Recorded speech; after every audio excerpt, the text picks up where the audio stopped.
Super prime time അവസാന ഘട്ടത്തിലേക്ക് റിയാസ് 1.5 മിനിറ്റേ ഉള്ളൂ, വേഗം പറയാം മറുപടി. അല്ല, ഒന്ന് ശ്രീ എം ടി രമേശ് തെറ്റിദ്ധരിപ്പിക്കുകയാണ്. രണ്ട്, എം ടി രമേശ് ഞാൻ ചോദിച്ച ചോദ്യങ്ങൾക്ക് ഉത്തരം പറഞ്ഞിട്ടില്ല. സംഗീത് സ്വാമിനെ കുറിച്ചും ഇന്ത്യയിലെ പ്രധാനപ്പെട്ട ബീഫ് എക്സ്പോർട്ടേഴ്സെ കുറിച്ചും ചോദിച്ചു, പറഞ്ഞില്ല. രണ്ട്, ഇവിടെ ബഹുരാഷ്ട്ര പാൽപ്പൊടി അതുപോലെ തന്നെ ബഹുരാഷ്ട്ര ടിൻ ബീഫ് വരുന്നത് ലെതർ ബാഗ് വ്യവസായത്തിൽ ഇന്ത്യ രണ്ടാമതാണ്.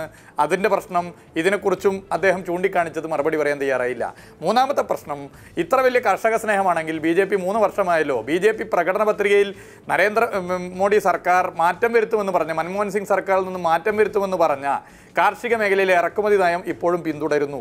അപ്പോൾ ഇവിടെ പ്രശ്നം എന്ത് എന്നുള്ളത് തന്നെയാണ് വിഷയം. കോൺഗ്രസ് പിന്തുടർന്ന അതേ നയം പിന്തുടരുന്നു.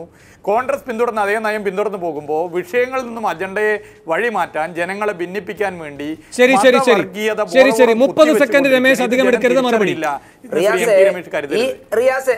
റിയാസെ, നിങ്ങൾ ഈ പറയുന്ന 3 വർഷമായിട്ട് ഈ പറയുന്ന കാര്യങ്ങൾ ചർവണം പറയുന്നല്ലാതെ ഇന്ത്യയിലെ സാധാരണക്കാരായിട്ടുള്ള ഒരാളും നിങ്ങൾ പറയുന്ന വാക്കിന് പുല്ല് വില പോലും കൽപ്പിക്കുന്നില്ല. അതുകൊണ്ട് നിങ്ങൾക്കൊരു മനോസുഖം കിട്ടുന്നുണ്ടെങ്കിൽ നിങ്ങൾ ഇങ്ങനെ വിളിച്ചു പറഞ്ഞുകൊണ്ടിരുന്നോ, ഒരാളും അത് വിശ്വസിക്കുന്നില്ല. രണ്ടാമത് മാംസക്കയറ്റുമതി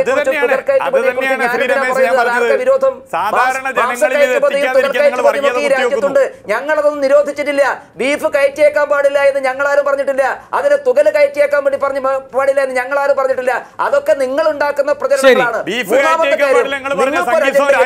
ആ അജണ്ട കേരളത്തിൽ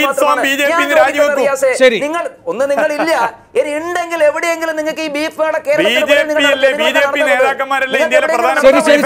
പൂർണ്ണമായ സമയം കഴിഞ്ഞിരിക്കുന്നു. Shri Kuzhalnadan, Shri Muhammad Riyas, super prime time അവസാനിക്കുന്നു. നമസ്കാരം.